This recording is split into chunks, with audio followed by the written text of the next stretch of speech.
name is Miguel Tionco. I'm a structural engineer at Bryden Wood.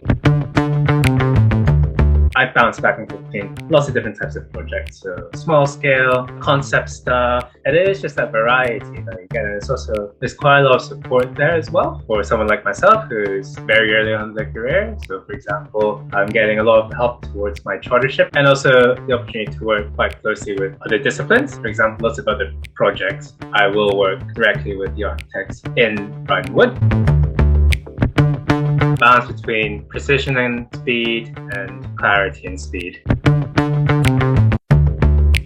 DFMA, so design for manufacturing assembly, and also what we call platform systems. The overall concept is basically trying to get as much done off-site as possible and then trying to do as little on-site as possible. What that comes from is a safety point of view, simply, especially in relation to what happened over the last years, that's people on site.